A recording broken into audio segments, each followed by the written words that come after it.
രാഷ്ട്രീയമായ കാപട്യമാണ്, രാഷ്ട്രീയമായ മുതലെടുപ്പാണ്, കപടമായ ഒരു അയ്യപ്പ സ്നേഹമാണ്. ഏറ്റവും പ്രധാനപ്പെട്ട കാര്യം, ശബരിമലയെ ഏറ്റവും സങ്കീർണമായ ഒരു അവസ്ഥയിൽ എത്തിച്ച മുന്നണിയും രാഷ്ട്രീയ പ്രസ്ഥാനവുമാണ് CPM-ഉം LDF-ഉം. അന്ന് സുപ്രീം കോടതി വിധിയുമായി ബന്ധപ്പെട്ട് UDF സർക്കാർ കൊടുത്ത അഫിഡവിറ്റ് തിരുത്തിയിട്ടാണ് ആചാര ലംഘനം നടത്താൻ CPM നേതൃത്വം വഹിക്കുന്ന ഗവൺമെൻറ് കൂട്ടുനിന്നത്. ആ അഫിഡവിറ്റ് ഇപ്പോഴും നിലനിൽക്കുകയാണ്. ഞങ്ങൾക്ക് ചോദിക്കാനുള്ളത്, LDF സർക്കാർ കൊടുത്ത ആചാര ലംഘനം നടത്താൻ സൗകര്യം ചെയ്തു കൊടുക്കുന്ന അഫിഡവിറ്റ് പിൻവലിക്കാൻ നിങ്ങൾ തയ്യാറുണ്ടോ? ഒന്നാമത്തെ ചോദ്യമാണ്. രണ്ടാമത്, അന്ന് ശബരിമലയിലെ ആചാര സംരക്ഷണത്തിന് വേണ്ടി നടത്തിയ പ്രക്ഷോഭങ്ങൾ, നാമജപ ഘോഷയാത്ര ഉൾപ്പെടെ നടത്തിയ സമാധാനപരമായ സമരങ്ങളുടെ പേരിൽ എടുത്ത കേസുകൾ ഇതുവരെ പിൻവലിക്കപ്പെട്ടിട്ടില്ല. ആ കേസുകൾ ഇപ്പോഴും നിലനിൽക്കുകയാണ്. ആ കേസുകൾ പിൻവലിക്കാൻ സർക്കാർ തയ്യാറുണ്ടോ? മാത്രമല്ല, ഈ സർക്കാർ വന്നതിന് ശേഷമാണ് തീർത്ഥാടനം പ്രതിസന്ധിയിലായത്. ഇപ്പോൾ പണ്ടുണ്ടാക്കിയ ഒരു കവനന്റിൻ്റെ അടിസ്ഥാനത്തിൽ 48 ലക്ഷം രൂപയാണ് ദേവസ്വം ബോർഡിന് കൊടുക്കേണ്ടത് എല്ലാ വർഷവും. അത് AK ആന്റണി സർക്കാർ വന്നപ്പോൾ അത് 82 ലക്ഷം രൂപയാക്കി മാറ്റി. കഴിഞ്ഞ 3 വർഷമായിട്ട് ഈ സർക്കാർ ആ പണം അവിടെ കൊടുത്തിട്ടില്ല. ശബരിമലയ്ക്ക് വേണ്ടിയിട്ട് കൊടുത്തിട്ടില്ല, ഒരു പണവും കൊടുത്തിട്ടില്ല. ശബരിമലയുടെ വികസനവുമായി ബന്ധപ്പെട്ട് ചെറുവിരൽ അനക്കാത്ത ഗവൺമെൻറ്റാണിത്. ഉമ്മൻചാണ്ടി സർക്കാരിൻ്റെ കാലത്ത് അദ്ദേഹം മുഖ്യമന്ത്രിയായിരിക്കുമ്പോൾ, VS ശിവകുമാർ ദേവസ്വം മന്ത്രിയായിരിക്കുമ്പോൾ 112 ഏക്കർ സ്ഥലമാണ് ശബരിമലയുടെ വികസനത്തിന് വേണ്ടി ഏറ്റെടുത്തത്. കേന്ദ്ര അനുമതിയോടുകൂടി, വനം വകുപ്പിൻ്റെ അനുമതിയോടുകൂടി ഏറ്റെടുക്കുകയും സർക്കാർ അതിന് പകരമായി വനം വകുപ്പിന് ഭൂമി കൊടുക്കണം. ഇടുക്കി ജില്ലയിൽ 112 ഏക്കർ കേരള സർക്കാർ ഏറ്റെടുത്ത് അത് വനം വകുപ്പിന് കൊടുക്കുകയും ചെയ്തു പകരം.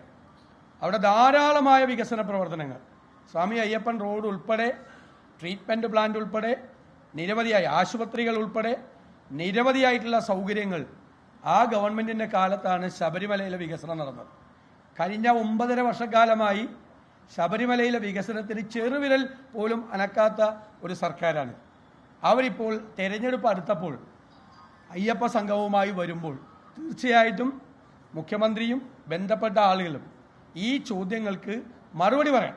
അതാണ് ഞങ്ങളുടെ ആവശ്യം. ഈ ചോദ്യങ്ങൾക്ക് മറുപടി പറഞ്ഞേ മതിയാവും. അതുപോലെ തന്നെ മറ്റൊന്ന്, തെരഞ്ഞെടുപ്പ് അടുക്കാൻ പോകണം. ലോക്കൽ ബോഡി തെരഞ്ഞെടുപ്പ് ഉടനെ തന്നെ പ്രഖ്യാപിക്കും, അടുത്ത മാസം പ്രഖ്യാപിക്കും. ഈ സമയത്ത് ലോക്കൽ ബോഡിയുടെ ഫണ്ടിൽ നിന്ന് പണമെടുത്ത് വികസന സദസ്സ് നടത്താൻ വേണ്ടിയിട്ട് സർക്കാർ ഇപ്പോൾ പറയുകയാണ്. അതുമായിട്ട് ഞങ്ങൾ ഒരു കാരണവശാൽ സഹകരിക്കില്ല. ഒരു കാരണവശാൽ സഹകരിക്കില്ല. ഒന്ന്, കൃത്യമായിട്ട് ഇവർ പണം കൊടുത്തിട്ടില്ല. 9,000 കോടി കൊടുക്കേണ്ട സ്ഥലത്ത് 6,000 കോടിയാണ് കൊടുത്തിരിക്കുന്നത്. കഴിഞ്ഞ വർഷമൊക്കെ ചെയ്തിരിക്കുന്നതെന്ന് പറഞ്ഞാൽ ഓഗസ്റ്റിൽ കൊടുക്കേണ്ട പണം ഡിസംബറിൽ കൊടുക്കുകയും, ഡിസംബറിൽ കൊടുക്കേണ്ട പണം മാർച്ചിൽ കൊടുക്കുകയും, മാർച്ചിൽ പണം കൊടുത്തിട്ട് തലേ ദിവസം ട്രഷറി അടയ്ക്കുകയും, പണം കൊടുത്തു പക്ഷേ ചിലവാക്കാൻ പറ്റില്ല, ട്രഷറി അടയ്ക്കുകയും ചെയ്ത് ഈ അധികാര വികേന്ദ്രീകരണം നടപ്പാക്കിയതിന് ശേഷം ഏറ്റവും കൂടുതൽ ലോക്കൽ ബോഡികളെ, പ്രാദേശിക സർക്കാരുകളെ കഴുത്ത് ഞെരിച്ച് കൊന്ന സർക്കാരാണിത്. എന്നിട്ട് ഈ ഇലക്ഷൻ പ്രഖ്യാപിക്കാൻ പണം കൊടുത്തിട്ടില്ല. സ്വന്തം ഫണ്ടിൽ നിന്ന് പൈസ എടുത്ത് വികസന സദസ്സ് നടത്താൻ, അതായത് മറ്റൊരു സദസ്സ് നടത്തിയല്ലോ, എന്താണ് നമ്മുടെ പാർലമെന്റ് ഇലക്ഷന് മുമ്പ് അത് തന്നെ നവകേരള സദസ്സ്, കേരളം മുഴുവൻ പ്രഹസനമാക്കി മാറ്റിയ, അതിൻ്റെ കണക്ക് ഇതുവരെ വെച്ചിട്ടില്ല. ലക്ഷക്കണക്കിന് രൂപ, കോടിക്കണക്കിന് രൂപ ചിലവാക്കി ഉദ്യോഗസ്ഥന്മാരെ വെച്ച് പിരിവ് നടത്തി ഒരു സ്ഥലത്ത് കണക്ക് ഹാജരാക്കാതെ കോടികൾ വിഴുങ്ങിയ നവകേരള സദസ്സിന് സമാനമായി ജനങ്ങൾ കൊടുക്കുന്ന, സാധാരണക്കാർ കൊടുക്കുന്ന പണം ഉപയോഗിച്ച് ഇനി എന്ത് വികസന സദസ്സ് നടത്തേണ്ടത്? ഇലക്ഷൻ പ്രഖ്യാപിക്കാൻ പോകുമ്പോൾ അതും ഒരു രാഷ്ട്രീയമായി പണം ദുർവ്യയം ചെയ്യുന്ന രാഷ്ട്രീയ പ്രചരണം നടത്താൻ വേണ്ടിയിട്ടുള്ള കാര്യമാണ്. അപ്പോൾ അതിനോട് ഞങ്ങൾക്ക് യാതൊരു തരത്തിലും ആ വികസന സദസ്സുമായി യോജിപ്പിക്കാൻ പറ്റും. ഇതാണ് എനിക്ക് പ്രത്യേകമായി പറയാനുള്ളത്. പിന്നെ ഓണക്കാലമാണ്, എല്ലാ കാര്യങ്ങൾക്കും രൂക്ഷമായ വിലക്കയറ്റമാണ്.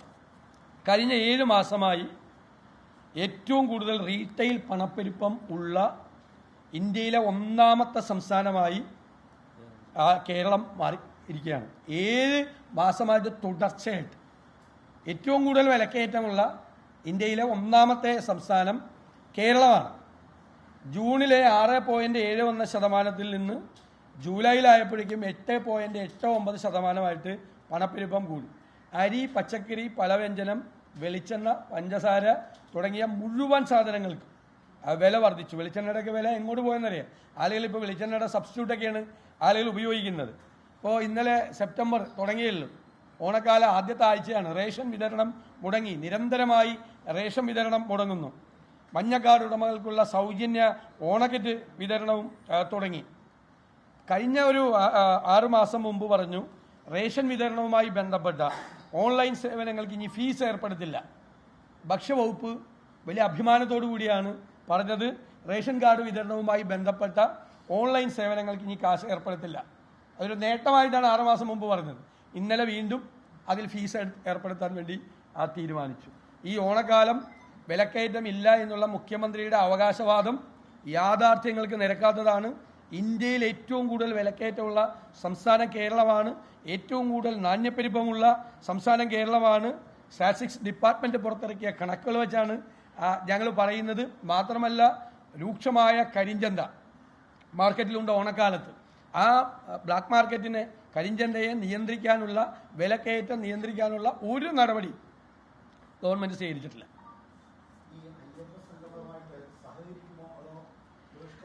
അല്ല, ഞങ്ങൾ ബഹിഷ്കരിക്കുന്നൊന്നുമില്ല. ഞങ്ങൾ പറയുന്നത് ഈ കപട അയ്യപ്പ ഭക്തിയും അതിൻ്റെ പേരിൽ നടത്തുന്ന ഈ രാഷ്ട്രീയ മുതലെടുപ്പും അയ്യപ്പ ഭക്തരെ പരിഹസിക്കുന്നതിന് തുല്യമാണ്. ഞങ്ങൾ UDF എല്ലാ കാലത്തും അവിടുത്തെ അയ്യപ്പ ഭക്തരുടെ അഭിപ്രായങ്ങൾക്കൊപ്പം, അവരുടെ നിലപാടുകൾക്കൊപ്പം പരസ്യമായി നിലപാടെടുത്തുന്ന ആളുകളാണ്.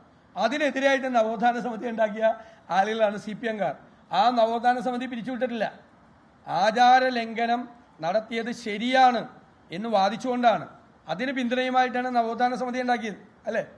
നവോത്ഥാന സമിതി ഉണ്ടാക്കിയതും കേരളത്തിൽ മതിൽ തീർത്തതും ആചാര ലംഘനം ശരിയാണ്, ആകാശം ഇടിഞ്ഞു വീണാലും ആ അഭിപ്രായത്തിൽ ഉറച്ചു നിൽക്കും എന്ന് പറഞ്ഞ ആളുകൾ ഇപ്പോൾ അഭിപ്രായം മാറ്റിയോ? അത് പറയേണ്ടവര്. അവരൊരു സുപ്രഭാതത്തിൽ വന്ന തെരഞ്ഞെടുപ്പ് 9 കൊല്ലം നടക്കാത്ത അയ്യപ്പ സംഗമം 10ാമത്തെ കൊല്ലം എങ്ങനെ നടത്തുന്നത്? 9 കൊല്ലമായിട്ട് ഇതില്ല. 10ാമത്തെ കൊല്ലം പെട്ടെന്നൊരു അയ്യപ്പനോടുള്ള ഒരു ഭക്തി, അത് എവിടെ നിന്നാണ് അത് ഉറവെടുത്തതെന്ന് നമ്മൾ അറിയണ്ടേ? കേസുകൾ പോലും പിൻവലിച്ചിട്ടില്ല. ഉമ്മൻചാണ്ടിക്കും രമേശ് ചെന്നിത്തലയ്ക്കെതിരെ വരെ കേസുണ്ട് ഇപ്പോഴും. എല്ലാവർക്കും എതിരെ കേസുകളുണ്ട്. ഇവർക്കെതിരെ അടൂർ പ്രകാശിനെതിരെ, CPM-നെതിരെ ഒക്കെ കേസുണ്ട്. ലോകത്തെവിടെയായാലും ഏത് സമയത്തും 24 വാർത്തകളും ഓഗ്മെന്റഡ് റിയാലിറ്റി പാക്കേജുകളും എക്സ്പ്ലെയിനറുകളും വിശദമായി കാണാൻ ഞങ്ങളുടെ YouTube ചാനൽ നിങ്ങൾക്ക് സബ്സ്ക്രൈബ് ചെയ്യാം.